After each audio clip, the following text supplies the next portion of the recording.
Para muchas personas existe algo que va más allá de lo científico. La vida y la muerte se componen de otros elementos muy difíciles de explicar. Más allá de lo mundano, según el ángulo de creencias y convicciones religiosas, existen cosas buenas y existen cosas malas. Existen maldiciones y existen hechizos. Pero ¿a qué mundo pertenecen?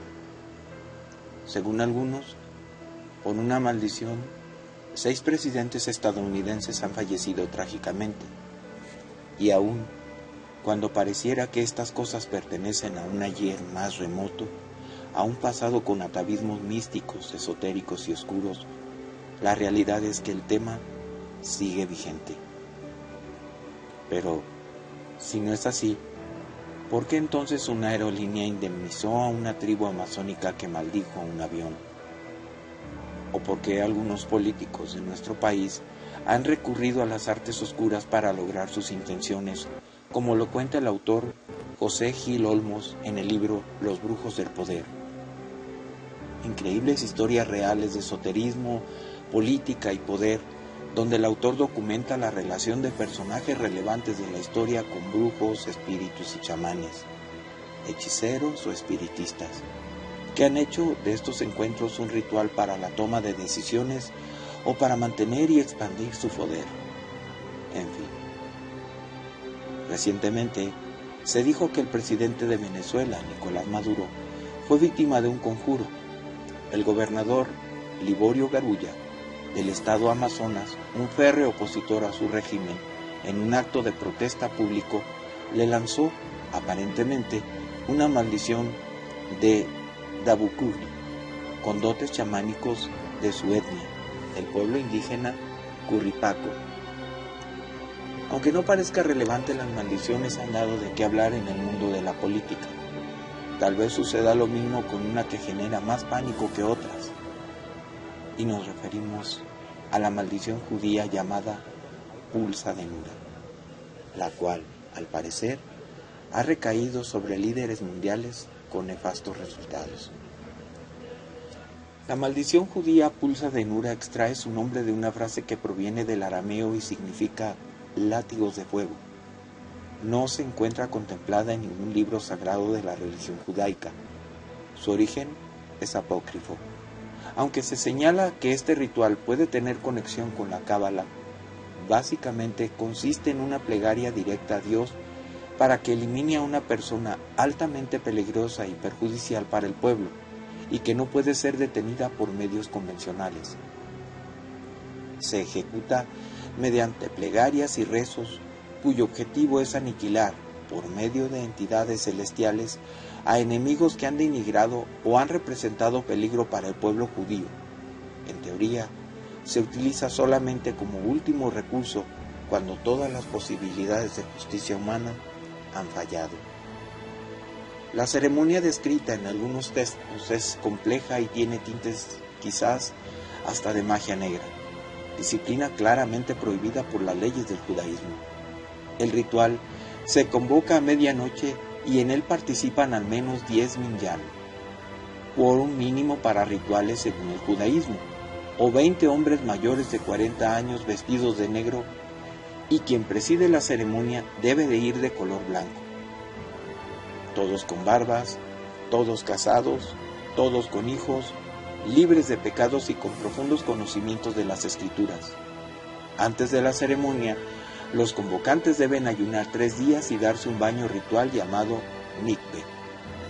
A continuación, los presentes deben apagar velas negras, luego soplar un cuerno de carnero, el shofar, el mismo instrumento que Abraham utilizó en el sacrificio de Isaac, con el cual se convoca a los ángeles. Todo el ritual es recitado en lengua aramea y se lleva a cabo a medianoche sobre la tumba de un mártir judío, que es el primer espíritu intercesor.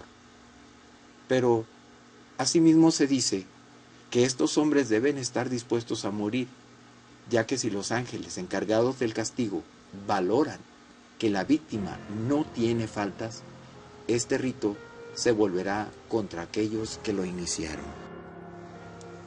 Tradicionalmente se vincula el origen de este ritual esotérico con el Zohar, la obra cumbre de la Cábala, la rama mística del judaísmo, pero expertos de la Universidad de Florida han refutado esta tesis.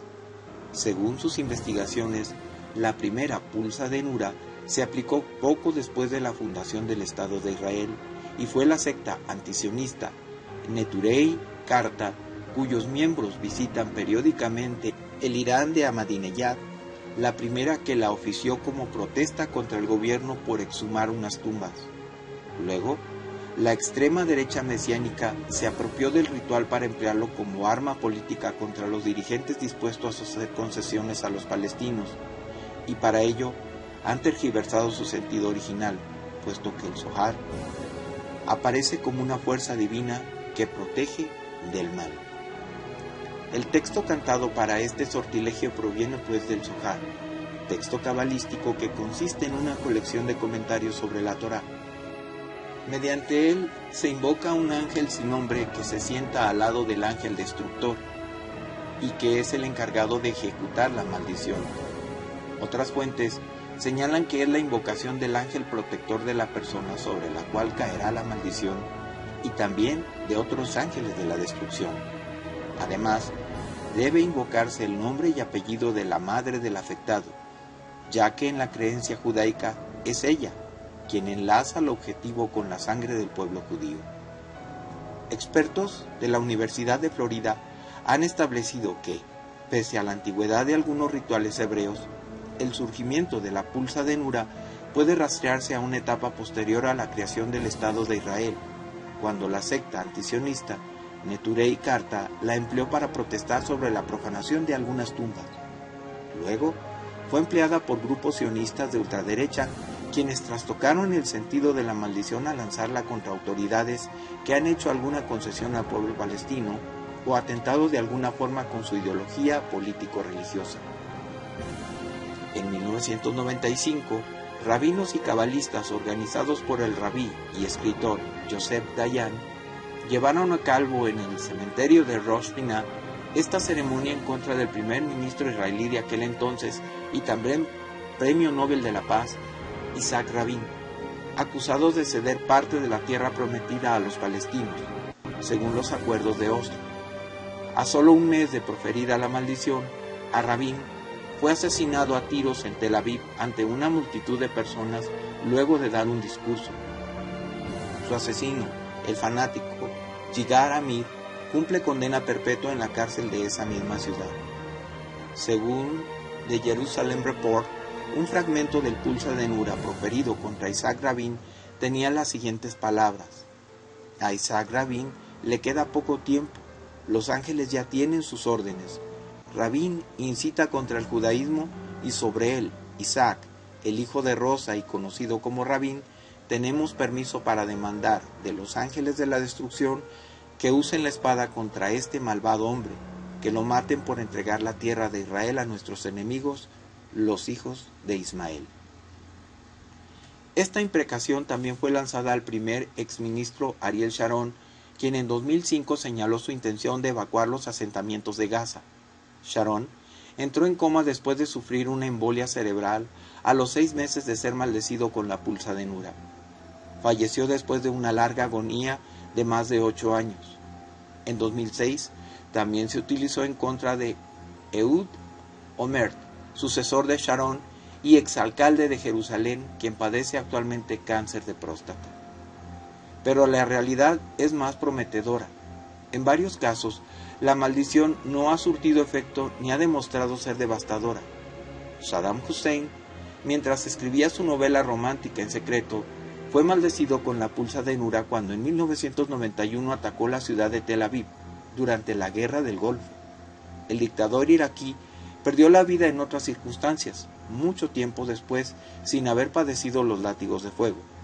También, el fallecido Papa Juan Pablo II se cree que fue víctima de esta maldición en el año 2000 al reafirmar su decisión de reconocer los derechos del pueblo palestino. El sumo pontífice tampoco sufrió ningún suplicio. El cementerio de Rosh Pinah, ubicado al norte de Israel, es el lugar predilecto para realizar este ritual. Ahí Se llevó a cabo la invocación contra Rabin y Sharon, y es el punto donde la religión judía señala que aparecerá el Mesías. La tumba que se ha utilizado en ambas maldiciones es la de Shlomo ben Yosef, un activista judío, el primero en ser ahorcado por los británicos en 1938, por disparar contra un autobús en el que viajaban árabes. Yosef es un mártir para el pueblo judío. La maldición judía Pulsa de Nura ha sido incluso grabada en video con el fundamento de que todo conjuro es efectivo cuando la víctima cree en él, por lo cual se infiere que el material audiovisual debe ser enseñado a quien se dirija esta imprecación. La difusión del ritual, que supuestamente afectó a Ariel Sharon, tuvo récord de audiencia en la televisión israelí. Algunos grupos en Israel señalan que emplear la Pulsa de Nura es una incitación al delito, por lo que las personas que participen en este tipo de rituales deben ser castigadas con penas que dicte la ley hebrea, sobre todo porque la Torá prohíbe la magia negra. En fin, en todas las religiones se dan estos fenómenos. Bendición y maldición tienen de alguna manera alguna cabida. La Pulsa de Nura está conectada con el poder de la palabra y, como toda creencia fundamentalista, quien domine las palabras, más si son de origen divino, quizá pueda dominar el mundo. ¿Qué es pues la Pulsa de Nura? ¿Un rumor? ¿Una temible maldición? Quizá el azar se conjurara contra sus oficiantes, pero Rabin murió un mes después de recibirla. Sharon entró en coma a los 6 meses y Olmert sufre cáncer de próstata en la actualidad. Demasiados elementos que alimentan, que nutren la terrible verdad que puede estar oculta en esta leyenda.